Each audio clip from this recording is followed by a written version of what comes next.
Abra comigo em João, Evangelho de Jesus, segundo escreveu João, capítulo 10, do versículo 24 em diante. João 10, 24 em diante.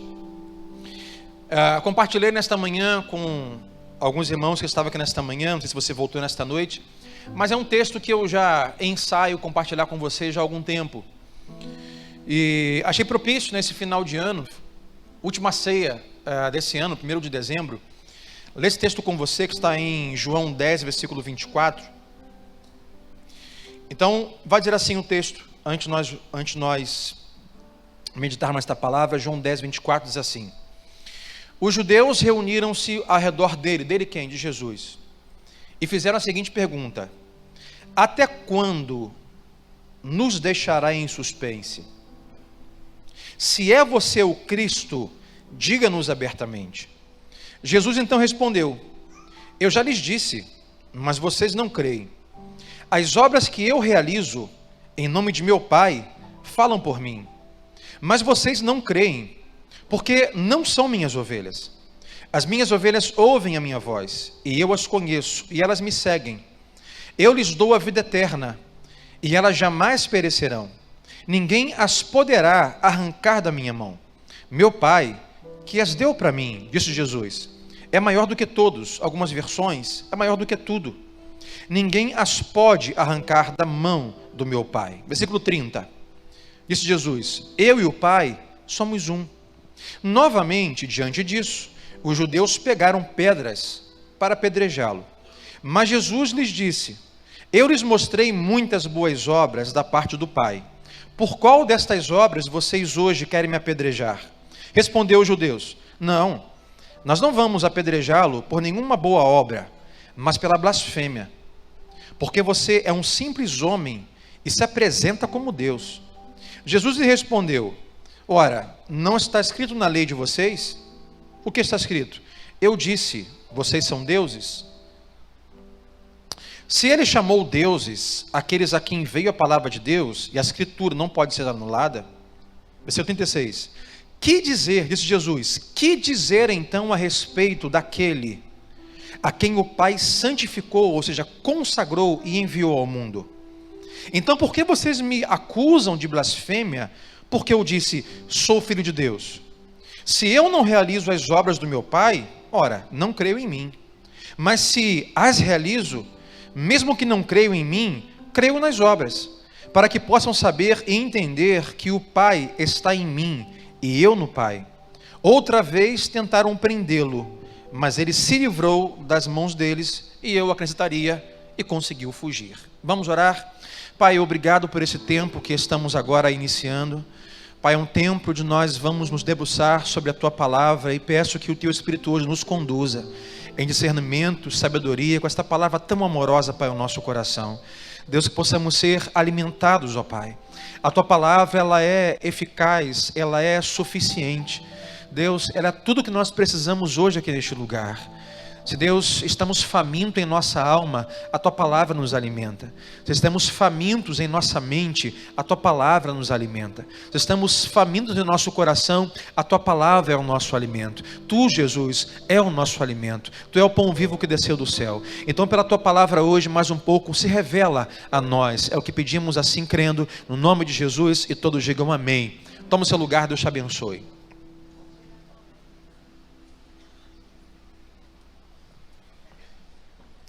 Estamos lendo João capítulo 10, e se você quiser tomar nota, você gosta de anotar, hoje tem algumas coisas para você anotar. João capítulo 10 é praticamente o meio do Evangelho, é o meio do escrito, da literatura de João, olhando a história de Jesus e o seu ministério terreno. João 10, João tem praticamente 21 capítulos, acho que 21 capítulos tem o Evangelho de João. E o Evangelho de João se divide em duas partes, esse é o meio. João gasta no seu Evangelho 10 capítulos para falar sobre o ministério terreno de Jesus, 3 anos em 10 capítulos. E os próximos 10 capítulos, a próxima metade, João gasta para falar praticamente da última semana de Jesus. Então são 3 anos de ministério nos 10 capítulos, e nos outros 10 ou 11 capítulos, a última semana de Jesus. E aqui em João 10, nós temos o meio da história, onde Jesus começa a dar notícia aos seus amigos e aos seus inimigos de algo que vai acontecer. E o que vai acontecer? Ele vai ser morto, ele vai ser sacrificado, ele vai se entregar, ele vai se doar, ele vai cumprir a sua missão. E aqui no texto que nós lemos, em João 10, 24, Jesus está começando a dizer mais claramente sobre isso, mas isso não quer dizer que ele não antes tenha dito. Mas parece que o jeito que ele disse sobre quem ele é, a forma que Jesus reivindicou a sua autoridade, a sua divindade, como Filho de Deus, como o texto diz, mostrando através de muitas obras, os judeus religiosos não haviam ainda entendido ou ouvido. E o que me fez pensar, enquanto preparava esse sermão ontem, eu estava pensando sobre algo comum a nós, todos os homens, e os religiosos, os judeus não são diferentes. O que eu vou chamar de nós ouvimos muitas coisas, mas ouvimos de verdade aquilo que nós queremos ouvir. Quem nunca, em uma conversa, nunca usou o fator aham? Já usou o aham? Aham. O fator aham geralmente é quando você está ouvindo alguém, mas de verdade você não quer ouvir aquilo. Eu algumas vezes uso com a minha esposa, e ela usa comigo, e eu uso com os meus filhos, e às vezes acontece, chegar ao final do dia, alguma coisa acontecer, eu dizer, poderia ter me avisado. Ela, mas eu avisei? Quando? No café pela manhã, eu falei com você. Mas eu estava no café? Estava. Eu estava ouvindo? Estava. Inclusive quando eu falava você dizia, aham. Eu ouvia, mas não ouvia de verdade, porque eu estava ou nas redes sociais, ou no telefone, ou mesmo que enquanto mastigava algo com a cabeça em algum lugar que não era no que ela estava dizendo. Então a verdade é que nós temos uma habilidade de só ouvir o que nós queremos ouvir.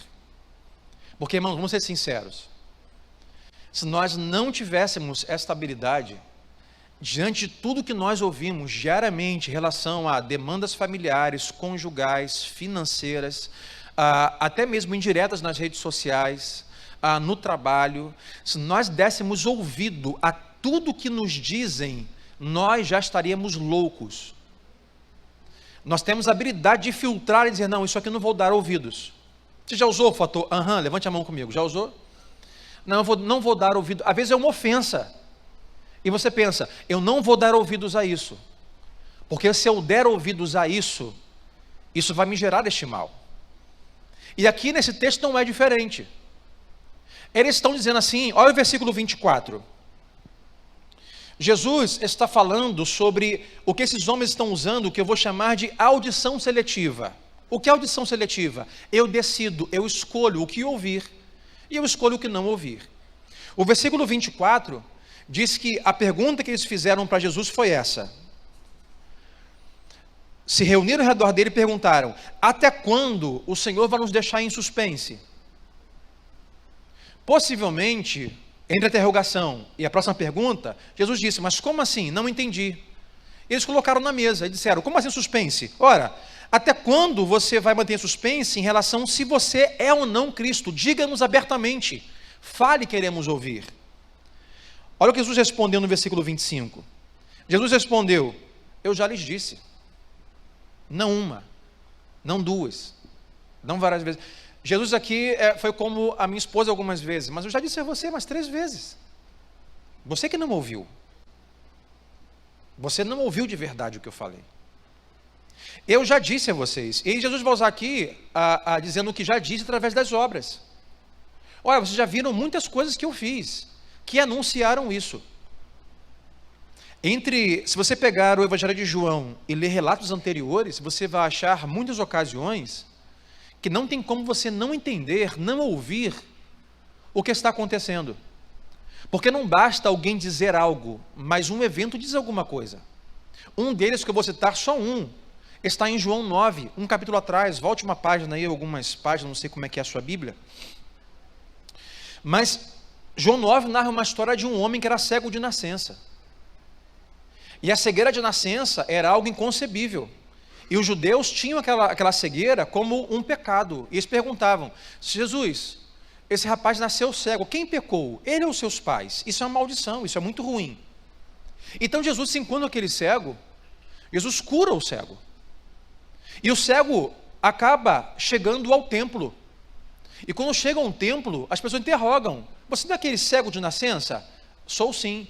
Mas o que aconteceu? Você está chegando? Estou chegando. Quem curou você? Quem fez esse ato? Esse ato, o qual, segundo a lei judaica, só o Messias poderia fazer. Ele disse: olha, foi Jesus quem me curou.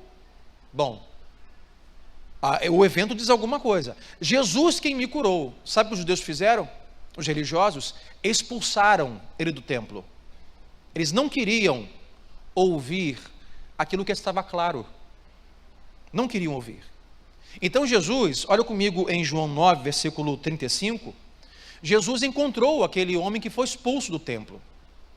Jesus ouviu que haviam expulsado, João 9, versículo 35.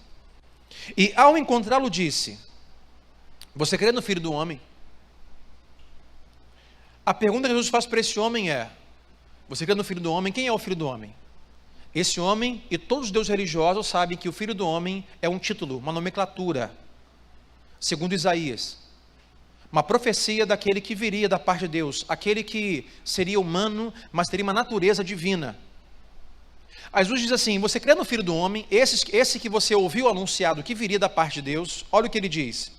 Perguntou o homem: mas quem é esse Filho do Homem? Quem é ele, Senhor, para que nele eu creia? Disse assim Jesus: você eu tenho visto, é aquele que está falando com você. O que Jesus está dizendo aqui para este homem? A pergunta dos fariseus, lá no capítulo 10. Sabe o que ele está dizendo? Eu sou o Filho do Homem, eu sou o Cristo, eu sou o Messias. 38. Então o homem disse: Senhor, eu creio no quê? Que tu és o Filho do Homem, que tu és o Cristo, e o adorou. Agora vamos pular para o versículo 40. Alguns fariseus que estavam com ele ouviram-no dizer isso. Esse é só um exemplo das ocasiões que os fariseus, que os judeus religiosos ouviram Jesus dizer que ele era o Cristo ou o Filho do Homem. Agora, quando voltamos ao capítulo 10, onde nós estávamos, no versículo 30, eles perguntam: diga-nos abertamente, pare de suspense, você é ou não um Cristo? Olha o que Jesus no seu discurso vai dizer no versículo 30 de João 10. Eu e o Pai somos um. Quer algo mais claro? Eu e o Pai somos um. 31. Novamente os judeus fizeram o que diante dessa revelação? Eles perguntam: nos diga, tu és o Cristo? Ele diz: eu e o Pai somos um. O que eles fazem? Pegam pedras para apedrejá-lo. Mas Jesus lhes disse, 32, eu lhes mostrei muitas boas obras da parte do meu Pai, por qual delas vocês querem me apedrejar? Responderam os judeus, 33, não vamos te apedrejar por nenhuma boa obra, não, mas pela sua blasfêmia, porque você é um simples homem e se apresenta como Deus, ou seja, você reivindica uma natureza divina, o qual você não poderia fazer. 34, Jesus respondeu: não está escrito na lei de vocês? Que Jesus diz vocês têm uma Bíblia? Naquela época, a Torá, vocês têm o Antigo Testamento? Nós temos. Vocês se lembram? Aqui Jesus cita Salmo 82, versículo 6, lê depois em casa. O Salmo 82, versículo 6, o salmista escreve um pequeno capítulo falando sobre uma oração às pessoas poderosas da época, os juízes, para defender os mais pobres e ajudar os necessitados. E o salmista diz que as pessoas que tinham esse poder de juízes, de julgar, de prover aos pobres, eram tidos como pessoas, por deterem a palavra de Deus, que eram vistos como deuses. Salmo 82, versículo 6, Jesus cita assim: na palavra de vocês não está escrito assim, se ele chamou deuses, diz assim, vocês são deuses. Mas como assim, pastor Sandro, os juízes são deuses? Naquela época, era como se interpretava. Se você pegar, por exemplo, algumas décadas, ou quase um século atrás, até mesmo os tribunais que nós temos aqui ainda, de forma terrena falando, as autoridades juízes eram tidos como senhores. Hoje não mais tem muito isso, mas antigamente, há 40, 50 anos atrás, em uma audiência, em um fórum, o advogado, a testemunha, se referia ao juiz dizendo assim: Senhor, aqui está o meu réu. Senhor juiz, aqui está a minha petição. E era uma cultura antiga ter os juízes que tinham tal poder, um senhorio, uma autoridade diferenciada. Então Jesus diz: se na lei de vocês diz que aqueles, os juízes que detinham a palavra de Deus, eram vistos como deuses, ele continua, versículo 36. O que dizer então a respeito daquele, aquele no caso ele fala sobre ele, o que dizer então a respeito daquele a quem o Pai santificou e enviou ao mundo? Então por que vocês me acusam de blasfêmia? Porque eu disse, sou filho de Deus, até aqui. Então Jesus dialogou com eles, eles pegavam pedra, Jesus lançava a escritura, eles arriavam a pedra. E ele falava alguma coisa, pensava, vamos prendê-lo. E ele falava uma outra palavra, eles abaixavam as pedras. Nessa brincadeira aí, Jesus, fugiu, foi embora, e não foi preso, e nem foi apedrejado. Agora, a pergunta que fazemos é, por que esses homens não conseguiram ouvir? Por que eles não ouviram? Porque esses e outros homens, até os dias de hoje, não conseguem ouvir o que Jesus está dizendo, disse na palavra, diz todos os dias e diz a cada manhã, quando você acorda. Por que alguém como um religioso judeu e como alguém nos dias de hoje não consegue ouvir? Por que esses homens e tantos outros homens não conseguem ouvir a realidade, a verdade da palavra de Deus, e tê-la como verdade e tê-la como realidade? Duas coisas, se você quiser anotar. A primeira delas é, porque eles não ouvem? A primeira é, porque eles não receberam o dom de ouvir. Eles não receberam ouvidos espirituais, não receberam fé, não foi dado a eles ouvidos, o dom de ouvir. Porque todo mundo pode ouvir de tudo, mas conseguir ouvir, discernir, crer e ter como realidade e verdade o que Jesus diz, só é possível se Deus nos der ouvidos para ouvir. O que Jesus diz é, vocês não podem ouvir. Mas por que não podem ouvir? Olha o versículo 26 e 27. Vocês não creem. Sabe por que não creem? No quê? Tudo que eu já disse, com os eventos, com os milagres, com as curas. Porque vocês não são minhas ovelhas. As minhas ovelhas, elas ouvem a minha voz e eu as conheço, e elas me seguem. Jesus diz para os judeus e para todos hoje, que não conseguem ouvir a verdade da palavra de Deus, o que ele diz é, vocês não conseguem ouvir porque vocês não fazem parte do meu rebanho. Vocês não são minhas ovelhas. Mas quem são as ovelhas de Jesus? Ele diz, só ouve a minha voz, só compreende a minha palavra, e a tem como verdade quem é a minha ovelha. Quem não é a minha ovelha, não tem dom, não tem fé, não consegue, é impossível. Não é nem que ele não se esforce, ele não consegue. Só minha ovelha. Mas quem é a ovelha? Olha o versículo 29. Quem são as ovelhas de Jesus? Ele diz, as ovelhas são aquelas que, ele diz, meu Pai que deu para mim. E essas ovelhas que o Pai deu para mim é maior, ou seja, esse Pai que deu para mim é maior do que tudo e todos, e ninguém pode as arrancar da mão do meu Pai. O que Jesus diz é, os que ouvem a voz dele, que têm a palavra de Deus como verdade, creem na palavra, creem que Jesus é o Filho de Deus, que ele é o Cristo, que ele é o Messias. Primeira coisa é, são minhas ovelhas. E as minhas ovelhas são essas o qual o Pai me deu. Então, se alguém não consegue ouvir, se não consegue crer que eu sou quem digo ser, é porque não foi feito minha ovelha, porque o Pai não me deu. E isso para nós é imprescindível. Agora a pergunta que eu faço é, Você conhece alguém hoje que ainda não recebeu o dom de ouvir? Alguém que já ouviu tanto sobre a palavra, tanto sobre a fé, e não consegue crer, e duvida, e não consegue crer que Jesus é o Filho de Deus, nem viver à luz disso? Levante a mão. Você conhece alguém assim? Na sua família, na sua casa de trabalho? Conhecemos muitas pessoas. É possível numa mesma casa, numa mesma família, a mesma palavra do Evangelho entrar, e um crer, e 4 não. Por que esse um creu, pastor? Porque ele é um pouco mais informado? Porque ele investigou um pouco mais a Bíblia?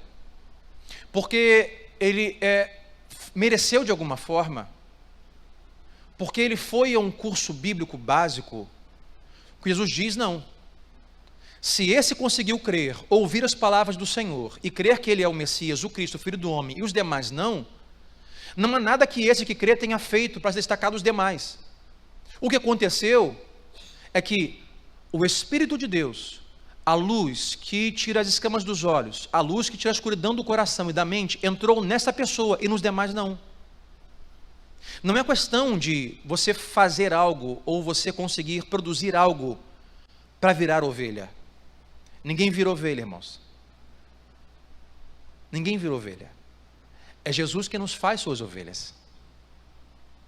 Pode parecer escandaloso demais, mas a graça de Jesus é escandalosa. O amor de Jesus é escandaloso. Pode parecer escandaloso dizer, mas eu sempre digo, ninguém escolhe Jesus. Não tem lógica. Eu estou com a minha família lá em casa, eu falava sobre isso hoje, sobre fazer dieta. Meu irmão, ninguém em sã consciência escolhe pepino ao invés de lasanha. Não dá, é inconcebível. Quando eu digo isso para alguém, fala assim, sério? Sério? Colocar na minha frente um pudim que eu amo, o manjar eu sei porque eu digo o manjar dos deuses, Zeus deveria comer manjar, porque o negócio é bom demais. Manjar, pudim, lasanha, a mousse de maracujá, e coloco ali aí isso aqui eu escolho? Abro a geladeira, pego o meu frango, boto água e sal, cozinho e como.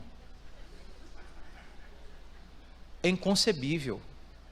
Não tem lógica, o paladar é incomparável. Quando falamos do Evangelho da graça de Jesus, aos olhos humanos, é inconcebível. Saber que nós não fizemos nada para merecer.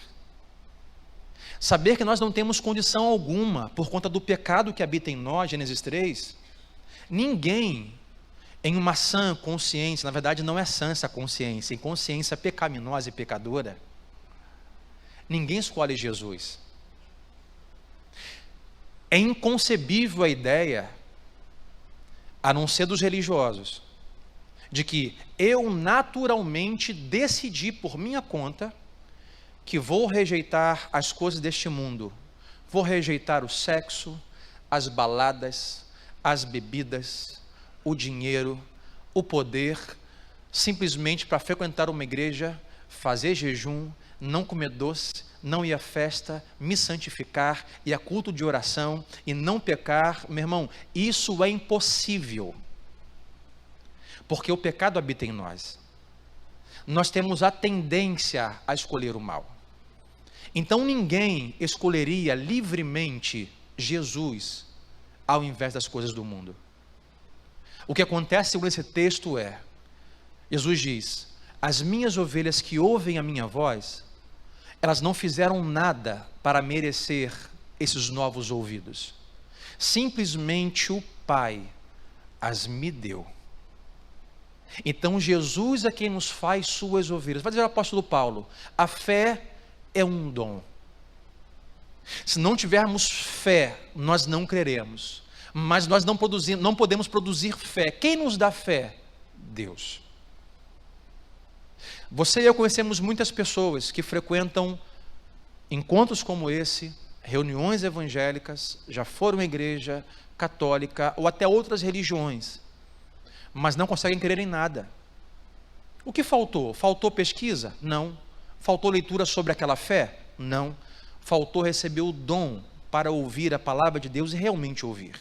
E quem sabe você não só conhece alguém, você hoje aqui é alguém que um dia não tinha esses ouvidos. Você foi assim um dia? Levante a mão comigo. Eu fui assim um dia. Eu ouvia de tudo. Ouvia de música, de louvores, de palavra. Até dizia, eu creio, mas não cria. Até o dia em que Cristo decidiu, na sua eternidade, misericórdia e bondade, eu vou dar esses ouvidos espirituais ao Sandro. Ele não merece, ele não está andando na linha, ele não faz por onde, mas a minha graça, eu então a dou gratuitamente a fé para crer. E desse dia em diante, eu passei a crer em Jesus, em sua palavra. E os meus ouvidos não mais foram simplesmente de uma forma de literatura bíblica, mas ouvir a palavra de Deus. Então ele diz, sabe por que vocês não ouvem? Porque vocês não são as minhas ovelhas. Isso é bom dizer, porque você não deve discriminar, recriminar ou se aborrecer com pessoas que não ouvem. Não sei mais o que eu faço com a minha tia, com a minha mãe, com a minha avó. Elas me irritam. Eu falo, eu prego, eu ensino a abrir a Bíblia, mas elas não creem. Não creem. Meu irmão, continue falando. Continue crendo. Continue anunciando. Mas saiba que é uma parte que é sua e uma parte que é de Deus. O apóstolo Paulo vai dizer, a palavra de Deus vai dizer, que quem convence o homem do pecado, quem convence o homem do pecado? O Espírito Santo, não somos nós. Nós vamos anunciar, vamos abrir a Bíblia, mas enquanto eles não receberem o dom de ouvir, tudo parecerá coisa de lunático, de bitolado, de ignorante. Como é que é? Vocês creem que tem um Deus que engravidou uma mulher virgem, um anjo engravidou uma mulher virgem, e esse Deus então nasceu junto com os animaizinhos na manjedoura, que é o Natal. Ele cresceu, escolheu 12 caras, e ele morreu, e ressuscitou, e ele agora vai salvar vocês? É isso mesmo? É. Você sabe ser maluco. É loucura. A palavra de Deus, para quem não tem esses ouvidos, é loucura. Para quem não é ovelha, é loucura. A segunda coisa nos diz, por que eles não conseguiram ouvir? A segunda coisa é, porque eles não tiveram coragem para ouvir. Porque quando você começa a ouvir e entender a verdade de quem Jesus é, isso quebra todos os paradigmas de qualquer religião. E para os religiosos da época, simplesmente tendo ouvido o que ele disse, concordar que ele é o Messias, que ele é o Cristo, que ele é o Filho do homem, e vai morrer na cruz, é inconcebível. Porque isso muda completamente todo o aspecto de religião. E nós respeitamos as religiões. Vivemos em um país laico. Respeitamos católicos, qualquer outras religiões que alguém possa ter. Simplesmente defendemos e dizemos que é nisso que nós cremos.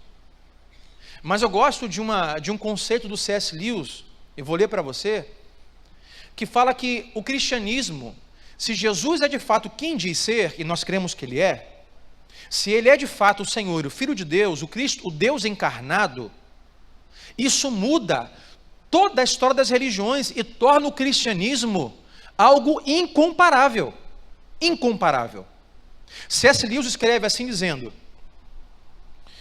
não há paralelos em relação ao cristianismo a qualquer outra religião, se de fato Cristo é o Senhor. Ele diz, se você tivesse ido a Buda e perguntado a Buda, você é filho de Brahma? Quem é Brahma? Brahma é a maior divindade, não é Brahma cerveja não, tá? É Brahma. Brahma é a maior divindade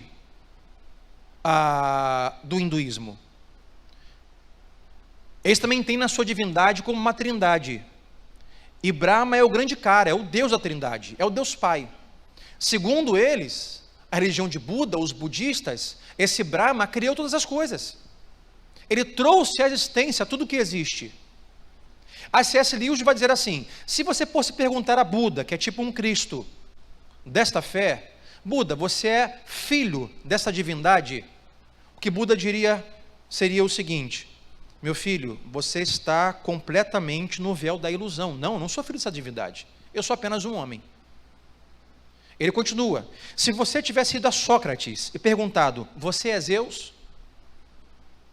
O que Sócrates teria dito é, o que Sócrates teria feito, segundo C.S. Lewis, é rido de você. Claro que eu não sou Zeus. Defendo, prego, anuncio, mas não sou. Se você tivesse ido a Mohamed e dissesse, você é o Alá encarnado? Ele diria, não, não sou Alá. Eu sou apenas um homem que anuncio e defendo esta fé. Agora, C.S. Lewis diz, se você fosse até Jesus Cristo e perguntasse, você é o Deus encarnado? Ele não riria, ele não venderia suas vestes, o que ele diria é, sim, eu sou o Deus encarnado, eu sou o próprio Deus enviado, eu e o Pai somos um, eu sou Cristo, eu sou o Messias, eu sou o Filho do Homem. E se Jesus é de fato quem diz ser, o cristianismo é sem comparação com qualquer outra religião.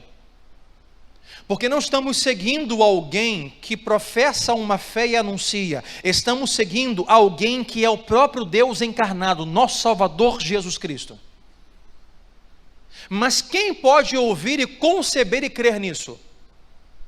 Diga sempre ao seu vizinho, apenas as suas ovelhas. Agora pergunte a ele com amor e carinho, e você, já é uma ovelha desse Senhor, desse pastor? Pergunta a ele, você já é uma ovelha desse pastor? Porque pode ser que alguém esteja hoje aqui, ou nos ouvindo em algum lugar do tempo, nas redes sociais, no YouTube, em algum século, e não é ovelha do Senhor. E ouvir tal coisa como essa, parece algo muito louco. E se os religiosos vão comprar esta ideia, que Jesus é o Deus encarnado, toda a religião deles cai por terra. Porque eu anotei aqui a definição de religião, diz a seguinte, religião é o domínio de conhecimento ou práticas da fé, e um estado de consciência que une o ser humano ao ser divino. Isso é religião. É ter consciência da fé, é dominar o conhecimento da religião, é ter práticas dentro da religião. Aí Jesus nesse texto está dizendo não, eu não sou religião, eu sou um com o Pai. As minhas ovelhas são aquelas o qual o Pai me deu. Jesus está dizendo vocês foram feitos justos, e só foram unidos de volta ao Pai, porque foi uma questão de pura adoção e graça. Não foi por conta de consciência da fé, não foi por conta de desempenho em práticas religiosas, não foi por conta de competência religiosa, mas foi unicamente porque o Pai me deu e colocou no coração de vocês o Espírito do meu Pai, para que vocês pudessem então ouvir, crer, serem salvos e serem feitas novas criaturas.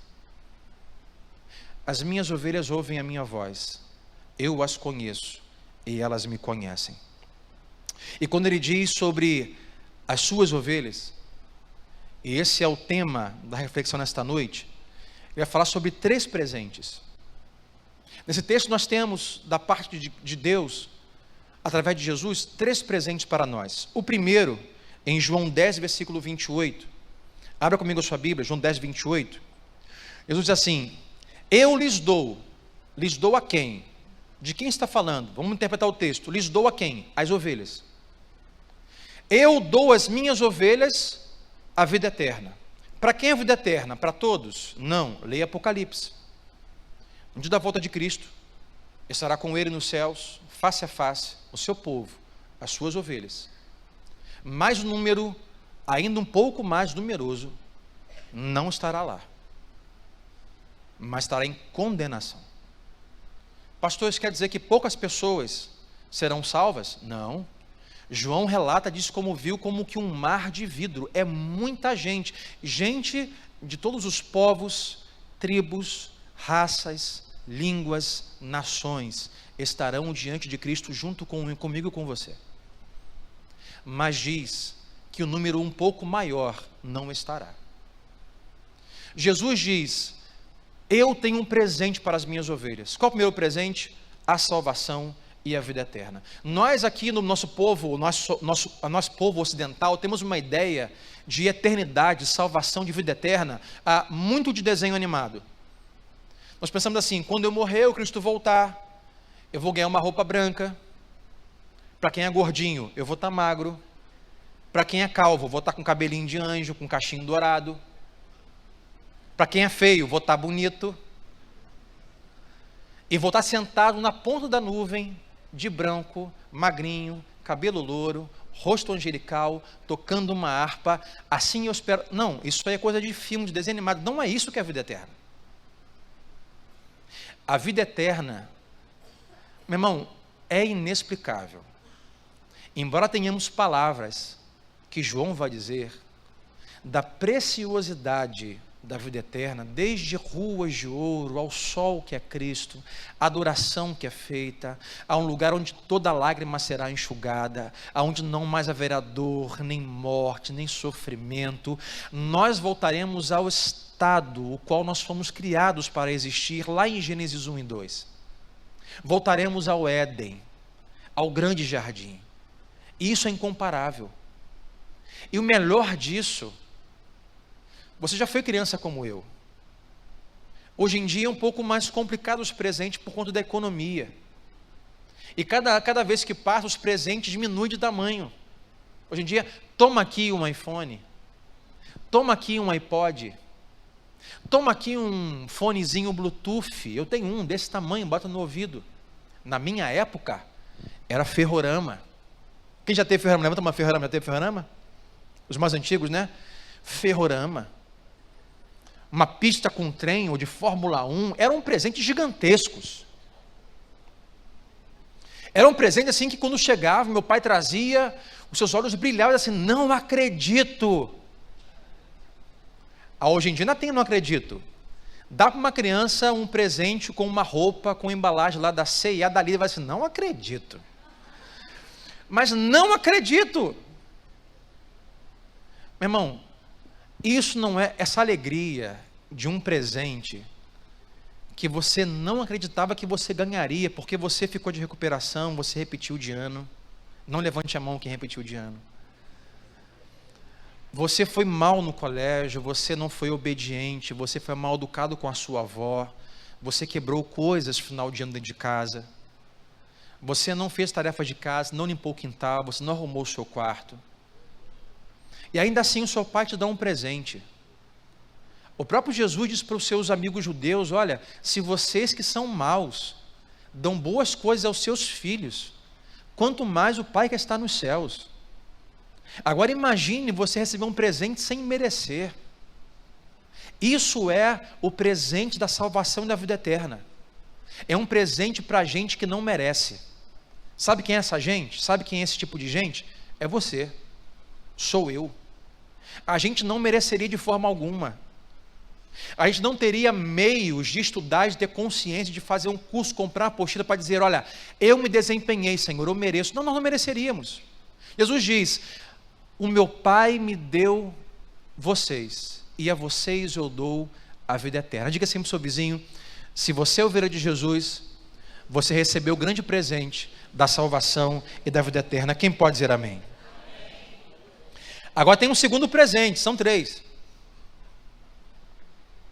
Versículo 29 ele diz: foi o meu Pai quem deu essas ovelhas para mim. Pense comigo. Deus nos deu as suas ovelhas ao Filho. Agora, olha a proporção disso. Você possivelmente tem algumas pessoas que você ama muito e são preciosas para você. Pastor, meu filho é precioso para mim. Talvez por isso, mesmo sem ele merecer, você no final do ano dê pelo menos lá um conjuntinho da líder para ele. Porque ele é muito precioso para mim, ele é meu filho. Não importa se passou o dia, não se repetiu. Claro, tem as consequências, vai perder coisas. Mas é o meu filho. Ele vai continuar ceando na mesa comigo de Natal. Eu vou continuar dando boa noite, orando com ele. Vou continuar no ano que vem, na mesma série do ano passado, porque repetiu, levando no colégio, pagando o colégio, que ele é precioso para mim. Sim ou não? É o seu filho. E quando alguém é precioso para você, você quer dar coisas preciosas. Você não dá porcaria para quem é precioso. Por mais que você dê isso comparado ao que você pode dar financeiramente, dá algo precioso. Agora o que Jesus diz é: as minhas ovelhas, o meu Pai deu para mim. O que Jesus diz é: vocês, minhas ovelhas, são o presente do meu Pai para mim. O que Jesus diz é, a magnitude do que ele diz é: eu sou o Filho amado e precioso de Deus. Está lá para ser batizado por João Batista, então vem uma voz do céu, desce uma pomba que diz: eis o meu Filho amado em quem eu me comprazo. Jesus é o Filho precioso de Deus, e entre tantas coisas que Deus poderia dar ao Filho, sabe o que ele deu? Você. Eu. Jesus diz: as minhas ovelhas são o presente do meu Pai para mim. E se o Pai ama muito Jesus, e daria apenas coisas preciosas para Ele, então você e eu somos preciosos aos olhos de Deus. Diga assim para o seu vizinho: você é o presente do Pai para o Filho. Você já ouviu assim alguém dizer assim: ah, amor, sabe aquele momento de paixão, de namoro, aquele tempo que acaba rápido? Amor, você é o presente de Deus na minha vida. Alguém diz: olha, meu filho, você é o presente de Deus para este mundo. Quando você ouvir isso, diz assim: olha, eu até recebo, mas não concordo muito. Mas por quê? Não, porque eu sou o presente de Deus para Jesus. Isso é muito maior do que ser o presente de Deus para a sua vida. Nós somos o presente de Deus para Cristo. Nós somos preciosos.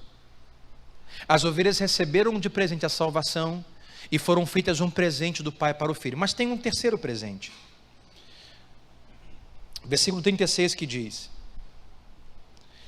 Jesus diz: o que dizer então a respeito daquele quem o Pai santificou e enviou ao mundo? O que dizer daquele o qual Deus o Pai santificou, ou seja, consagrou e enviou ao mundo? O terceiro presente é: Jesus é o presente do Pai para as suas ovelhas.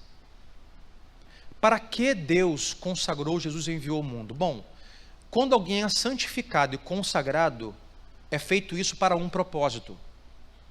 Aqui nós oramos, consagramos, reconhecemos pastores, diáconos, obreiros, com um propósito. A sua consagração é para esse serviço, é para esse fim, tem esse propósito. O que Jesus diz é: o Pai me consagrou e me enviou ao mundo com um propósito. Qual é o propósito de Deus? Na pessoa de Jesus: morrer pelas suas ovelhas, perdoar o pecado das suas ovelhas, anular e cancelar as consequências do pecado das suas ovelhas, cuja condenação é a morte. Olha o que ele diz, versículo 11, volte um pouco seus olhos, João 10, versículo 11. Jesus aqui está anunciando, observe que mais uma vez, Jesus está dizendo, os judeus não podem, não é que não querem, eles não podem ouvir. O que ele diz é: eu sou o bom pastor. Embora você encontre aí até algumas igrejas com a foto do pastor, com esse versículo assim, não é sobre aquele cara da foto. Ele diz: eu sou o bom pastor. Jesus, eu não sou bom pastor. Jesus diz: eu sou o bom pastor. E o bom pastor dá a vida pelas suas ovelhas. O bom pastor não dá a vida por todo mundo. Ele dá a vida pelas suas ovelhas. Porque só as suas ovelhas creem. Só as suas ovelhas receberam o presente da salvação. Só as suas ovelhas foram o presente do Pai ao Filho. E só para as suas ovelhas, Jesus foi o presente do Pai para nós. Ele foi consagrado e enviado ao mundo para morrer por nós. E observe que Jesus vai dizer assim: eu fui enviado ao mundo. Isso é importante aqui você entender. O que é ser enviado ao mundo? Ele não foi simplesmente enviado a nós, foi enviado ao mundo. Sabe o que quer dizer? Ele foi enviado para viver a nossa vida, para sofrer a nossa dor, para passar a nossa fome, para sentir o frio que a gente sente, para ser perseguido como a gente é, para ser afligido como a gente é, para ser caluniado como a gente é algumas vezes. para se sentir triste, como Getsêmani, depressivo, magoado, como nós ficamos algumas vezes, para que Ele saiba exatamente o que nós enfrentamos e o que nós passamos. Ele experimentou a nossa dor, o sofrimento, não simplesmente veio pegar o nosso pecado, viveu a nossa vida por 33 anos e meio. Ele foi enviado para experimentar o que nós experimentamos, para carregar o nosso pecado, a nossa dor. Isso nos diz que Jesus sabe exatamente como você se sente agora. Amanhã, segunda-feira, quando vier a tristeza, o problema, a dor, o sofrimento, a angústia, a pobreza, a depressão, a fome, a fraqueza, a dor, Jesus sabe exatamente como você se sente, porque Ele foi enviado para viver o mesmo que nós vivemos. O presente de Cristo a nós pela pessoa do Pai. Agora, se Ele é de fato quem diz ser, e pode de fato nos dar o que promete, isso faz toda a diferença. Eu gosto de um argumento que C.S. Lewis traz, e eu sempre isso uso com as pessoas. Porque você só poderá fazer de Jesus 3 tipos de gente. Ou ele é um lunático, maluco, ou ele foi um mentiroso, ou de fato ele foi quem disse ser o Deus encarnado. Ou Jesus foi um lunático, um cara que está fora de si, acha que é Deus, e sai por aí dizendo que é Deus, mesmo não ser. Ele é doido, está fora de si, não tem saúde mental. Então Jesus foi um lunático. Ou Jesus foi um mentiroso.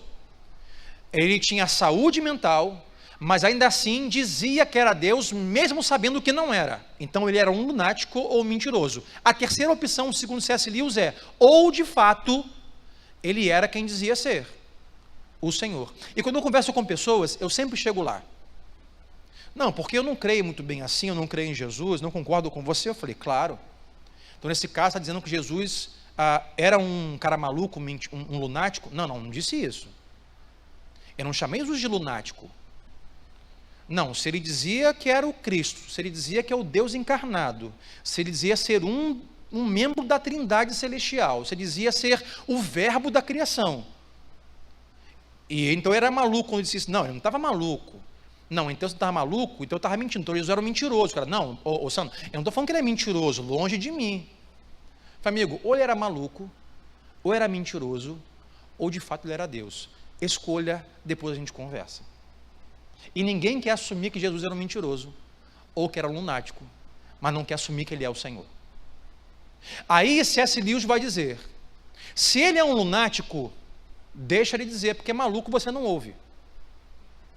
Se ele é um mentiroso, o que ele diz não tem peso, não vai se cumprir. Agora, se ele é quem diz ser, e se ele é o Senhor, vamos ouvir o que ele tem a dizer. Vamos ouvir o que ele promete. Promessa de maluco, a gente não dá crédito. Promessa de mentiroso, a gente passa. Agora, se ele é o Senhor, o que ele promete?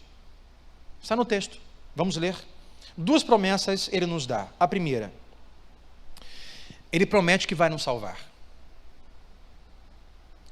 Eu sou o bom pastor e dou a vida pelas minhas ovelhas. Aquele o qual o Pai me deu é meu, e eu vim para morrer por elas e para salvá-las. O que Jesus prometeu às suas ovelhas? Diga sempre ao seu vizinho, ele prometeu salvar a sua vida. Diga assim, mudar a sua história. Se ele é o Senhor, a promessa que temos é, ele veio para nos salvar. Salvar de quem? Salvar de nós. Nos salvar de nós mesmos, nos salvar do nosso pecado, nos salvar da condenação do pecado que é o inferno e a morte, nos salvar. Então, se ele é o Senhor, ele pode nos salvar. É por isso que o cristianismo, se Jesus é de fato quem diz ser, e é o que nós cremos, isso muda tudo. Nós respeitamos as religiões, mas se Maomé diz que pode nos salvar, mas diz que ele não é Deus, espera aí, já que só Deus pode salvar. Se Buda diz que a sua fé pode nos salvar de algo, mas ele declara que não é descendente, filho, nenhuma divindade como Brahma, peraí. Mas se Jesus de fato é quem diz ser o Senhor, o Deus encarnado, o Cristo, o Messias, o Filho do Homem, ele diz: eu vim para salvar vocês, creia, porque ele diz: eu sou o caminho, eu sou a verdade, eu sou a vida, eu e o Pai somos um, e ninguém vai ao Pai a não ser por mim. Ele pode nos salvar. Então recebemos a promessa da sua salvação, mas mais do que isso, olha o que o texto diz, no versículo 28 e 29. Ele não só pode nos salvar, mas ele pode nos guardar até o último dia. Versículo 28 ele diz: eu lhes dou a quem? As minhas ovelhas. Eu lhes dou a vida eterna, ou seja, eu posso salvar, eu vou salvá-las, e elas jamais perecerão. Por quê? Porque ninguém pode arrancar da minha mão as minhas ovelhas. E ele continua, versículo 29.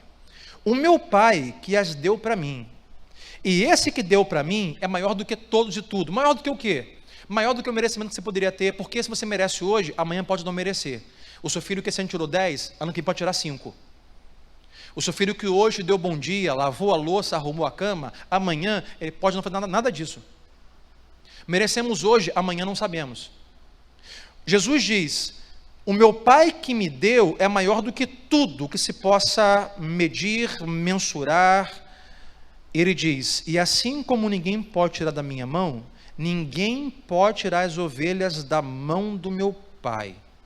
O que Jesus diz é: quando você crê que eu sou o Senhor, e sou, quando os seus ouvidos abrem para ouvir a realidade de que eu sou o Cristo, eu não só posso salvar a sua vida, eu posso garantir e manter você até o último dia. Você pode cair? Pode. Você pode falhar? Pode. Você pode ser encontrado algumas vezes infiel? Pode. Você pode tropeçar? Pode. Mas você não será garantido no seu desempenho religioso. Você não será garantido no seu merecimento. Você não será garantido na quantidade de orações que fez, ou textos que leu, ou reuniões que frequentou. Você será garantido pelas minhas mãos e pelas mãos do meu Pai. E de lá ninguém pode arrancar você. A promessa de Deus é: eu não só salvo a sua vida, eu guardo você até o último dia. Quando você sentir abalado, abatido, eu vou estar lá com você nas minhas mãos. Quando você estiver sofrendo, questionando, estiver passando por algo que inexplicável, quando você estiver triste, amargurado, dizer assim: Senhor, onde está o Senhor? O que está acontecendo? Sabe onde ele estará? Ele estará com você nas palmas da mão dele.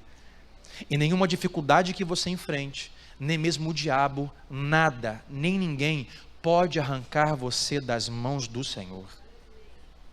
Eu não vou nem entrar aqui, que seria mais 2 horas, para nós explicarmos biblicamente. Então o que aconteceu, pastor? Com pessoas que estavam na igreja e não estão mais nas mãos do Senhor. A resposta a princípio é simples: nunca foram ovelhas. Frequentavam a igreja, cantavam músicas, liam páginas da Bíblia, mas nunca receberam ouvidos, fé para crer. O problema dos religiosos aqui, ainda hoje, pode fazer parte da sua vida. E você deve lutar contra isso. Contra o merecimento, o desempenho da religião e da fé. Dizer: não, eu mereço, porque eu tenho me esforçado muito. Não, se Jesus não me salvar, vai ser um erro gravíssimo. Porque a semana não tomei refrigerante, não falei mal da minha sogra, não falei mal do pastor, eu orei com os meus filhos, eu não olhei para a mulher do próximo, eu não cobicei, eu não matei, eu não roubei, eu não menti. Senhor, se meu nome não estiver na sua lista, olha, reveja os seus conceitos. Os religiosos pensavam assim. Mas sabe, quando mais nós olhamos o favor e a graça de Deus, mais nós nos conseguimos ver o nosso pecado, a nossa falta. Foi o que eu falei com um tempo atrás. Quanto mais próximos de Deus nós chegamos, mais nós percebemos quão distante ainda estamos. Porque tudo, quanto mais próximo da luz, mais revelado é, sim ou não? Então cuidado, você que está namorando, não namora alguém no escuro. Se botar na luz, o roxinho não é tão bonito quanto parece no escuro. Bota na luz. Não compra roupa em loja escura. Não compra negócio em lugar escuro. Porque o escuro dá uma maquiada, dá uma disfarçada. Você bota na luz e fala assim, é assim? É assim, porque a luz revela. Então, quanto mais próximo da luz eu chego, quanto mais próximo de Cristo, quanto mais intimidade eu tenho com Deus, mais as minhas faltas são reveladas. E mais os meus pecados são mostrados. E quanto mais próximo de Jesus, mais eu vejo quão distante eu estou. Porque quanto mais próximos da luz, mais as minhas falhas, os meus pecados são mostrados. E quanto mais próximo dele, não há outra coisa a dizer a não ser: Deus, se não fosse a tua misericórdia, porque olha quem sou, olha quem fui, olha o que às vezes penso, olha o que eu falo, olha como me comporto, mas pastor, o Senhor é assim, ou sou igual a você? Quanto mais próximo de Cristo, mais os meus defeitos são revelados. Então quem diz que é por merecimento, que é por engajamento, que é por desempenho, isso denota, quanto mais nós nos consideramos merecedores, quanto mais nós nos consideramos perfeitos e melhores que os demais, denota do quão distante nós estamos da luz. Lembra da oração daquele homem em praça pública? Jesus disse: um religioso orou e disse: meu Pai, eu te louvo, porque eu jejuo, porque eu me santifico, porque eu me consagro, porque eu dizimo. Aí Jesus diz: essa oração não presta. Mas um outro homem, pecador, nem mesmo conseguiu olhar para cima, mas olhando para o chão diz assim: Jesus, Pai, tem misericórdia de mim, porque eu sou pecador. Jesus diz: é esta a oração que o Pai recebe, porque esta é a oração sincera, oração de quem diz: Senhor, se o Senhor não nos presenteasse com tua graça a salvação, a vida eterna, se o Senhor não nos desse ao Filho como presente precioso e não desse a nós, a Cristo como presente, o que seria de nós? Ele diz: olha, eu não só posso salvar vocês, mas eu posso guardar vocês até o dia de Cristo. É o que Paulo diz para nós orarmos. Abra comigo a sua Bíblia em Romanos capítulo 8, versículo 38, Paulo vai dizer assim: pois estou convencido. Quem é Paulo? Paulo é o cara que diz assim: olha, eu fui melhor do que todo mundo. Entre os religiosos, eu fui o mais zeloso. Entre os sábios, eu fui educado ao colo de Gamaliel, o homem mais sábio que já existiu. Em relação à fé, eu matei crente. Paulo diz: agora eu estou convencido de que nem morte, que nem vida, nem anjos, nem demônios, nem o presente, nem o futuro, nem quaisquer poderes, nem altura, nem profundidade, nem qualquer outra coisa na criação será capaz de nos separar do amor de Deus que está em Cristo Jesus, o nosso Senhor. Mas a quem se aplica isso? A quem faz de Cristo seu Senhor, que diz: ele não foi um lunático, ele não foi um mentiroso, simplesmente ele foi o próprio Deus encarnado. Ele é o Senhor, ele morreu, mas ele ressuscitou ao terceiro dia. Não mais é um carpinteiro humilhado em Nazaré, ele agora é o Cristo, sentado ao trono de glória, soberano, reinando sobre as nações, capaz de nos salvar, de nos redimir, de nos transformar, de nos dar um novo coração, de nos guardar até o dia da sua volta. Só o Senhor pode fazer isso. E quando nós pegamos nossas mãos o pão e o cálice e ceiamos, meu irmão, é isso que temos que ter em mente. Nós não pegamos o pão e o cálice dizendo assim: Senhor, eu não mereço estar aqui. É saber, Deus, se não fosse a tua graça, a tua misericórdia, o que seria de mim, Senhor? Ou você acha que você merece mais do que o seu tio que não creu, do que a sua tia que não crê, do que o seu pai que ouve e não tem ouvidos para ouvir, do que o seu amigo da faculdade, do colégio, do trabalho? Nós éramos como eles. Um dia nós não conseguimos ouvir, mas chegou o dia que o Pai colheu você e a mim, aleluia, e nos deu ao Filho, e disse: eis aqui alguém precioso, qual eu amo muito. Você e eu somos um presente de Deus ao Filho. Mas pastor, por que precisamos ouvir isso no domingo de ceia? Meu irmão, essa palavra é o básico da fé cristã. Saber quem Jesus é, quem nós somos e o que aconteceu, o que Ele fez por nós. Sabe por quê? Amanhã, segunda-feira, você poderá sofrer aflições. Essa semana, você poderá sofrer abusos, calúnias, enfrentar enfermidades, doenças, passar por fracassos, provações, por mágoas. E não tem nada mais poderoso no seu coração, na sua mente, do que esta palavra. Porque a palavra que você tenha de repente de passos para se conseguir, ou de métodos e apostilas, vai chegar uma época que vai fracassar. Você perguntar: o que aconteceu? Aonde foi que eu errei? É nesse momento que o Espírito Santo tem que trazer ao seu coração esta verdade de quem você é. Embora você seja falho e pecador, você é precioso. Você está na palma das mãos do Filho.